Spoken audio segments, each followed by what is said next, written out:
Hey guys, welcome to the Simplify Your Life podcast. It's Coach Simona and I'm glad you decided to tune in.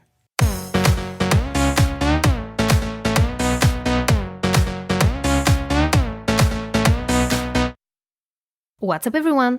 In today's podcast episode, we're going to talk about how to be drama-free.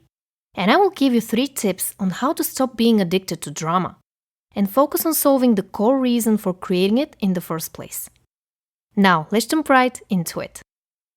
I have a dramatic confession to make. I've been a drama queen almost all my life. Whether it was about picking the wrong guys, creating chaos for the sake of getting attention, or stirring the pot with friends just to see what type of reactions I'd get, I've done it all. So if you're currently in a position where you're too invested in your own drama, feel like you're addicted to gossiping, and like to stick your nose into other people's business when you get bored, I understand you better than you think, and I will show you exactly how to stop. But before we get into my tips on how to beat your drama addiction, we need to take a closer look at the core reason for creating all that drama in the first place. There are many possible reasons for being overly dramatic. It may have something to do with emotional neglect as a child, and your way of getting your parents' attention. You may have adopted your dramatic behavior from one of your caregivers. Or you may be overly sensitive and like to distract yourself from your emotions by looking at what other people are doing, etc. No matter what your core reason is, there is one simple question you can ask yourself right now, and pause this audio for a second to reflect on it. And that question is, why do I like drama so much? Take a sheet of paper and a pen. And yes, guys, we're going old school for this one. Your phone won't cut it. I want you to actually write down all the things about the drama that you like. Is it your guilty pleasure? Do you enjoy drama when you feel bored? Is it your way of escaping harsh truths? Or do you do it to prove that someone loves you and pays attention to you? Dig deeper. Pause this audio and come back when you're done. I'll repeat the question and leave you to it. Why do I like drama so much? Now that you've done that exercise and have a better understanding of your why when it comes to creating unnecessary drama, let's get to the solutions. My first tip is to turn off your reactive mode. Let me explain. When you stumble upon someone who annoys you, instead of picking at them and creating drama just to stir the pot, try to observe your emotions. Take a few deep breaths. Notice what happens in your mind when you feel all that drama rising up. And think about the consequences. Do you want to argue with this person? Do you want to hurt them? Is this your way of proving your point? Or is something else going on? Are you mad at them for no reason? Are you projecting your own insecurities? Before you react, try to be as honest with yourself as you possibly can. Remember, our choices define who we are. If you want to be drama-free, you have to make the conscious choice to do so. And it all starts with being less reactive to the world and being more introspective instead. My second tip is to stop watching drama or at least limit it to a minimum. I know. You may be obsessed with the Kardashians or soap opera or watching soap stories on TV or honestly just watching the news for a little drama pick-me-up.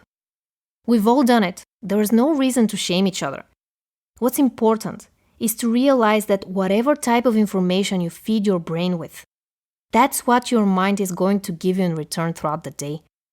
Think about it. If you read educational books on how to start your own business, you will be focused on finding the right tools to launch it. Energy goes where energy flows. If you invest your energy in meaningless drama, such as keeping up with all the beauty community on YouTube, you will spend your energy on thinking about things that are not really benefiting you in any way. When we consume drama, we have this nudge to create drama.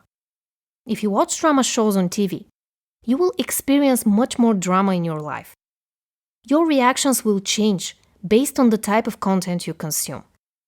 So I encourage you to watch fewer reality shows and focus more on creating a reality that you actually love and won't need to escape from. My third tip is to learn to forgive and forget. Most of the drama we create comes down to overreacting. Whether you haven't slept well and you feel irritated but won't admit it to yourself, so you'd rather take it out on someone else. Or you feel lonely and desperate for attention, so this is your way of getting some. We all need to learn to forgive and forget. Not only others, but also ourselves. Sometimes we consume other people's drama to escape our own insecurities or unfortunate circumstances. When we think about other people, that distracts us from our uncomfortable feelings. It's so much easier to point your finger at someone else who does something wrong than admit to yourself that you've been feeling sad or lonely. Many people create drama and chaos just to feel seen and acknowledged. That's exactly how internet trolls were born. All people who leave negative comments without any constructive criticism feel hurt. They're hurting others because they're hurting inside. They just don't want to address the real reason for feeling sad, angry, neglected, or lonely. Only by forgiving our parents for abandoning us, or our exes for hurting us, and most importantly, ourselves for not being able to protect and care for ourselves more. Only by doing all of that, we will be able to move on with our lives and create a life filled with love, compassion, and gratitude. Drama and acknowledgement are opposite sides of the same coin. I'll repeat that. Drama and acknowledgement are opposite sides of the same coin. If we don't feel acknowledged, seen, if we don't feel like we matter, we flip the coin and try to get attention by picking an argument or creating chaos for the sake of chaos. All we crave is that attention, the one we didn't get a long time ago. The greatest antidote to drama is humility and kindness. When you're kind and generous with yourself and others, the need for drama will disappear on its own. Do your best to be grateful, compassionate, and kind, and your life will change in ways you can't even imagine. Now I want to hear from you. Let me know in the comments below.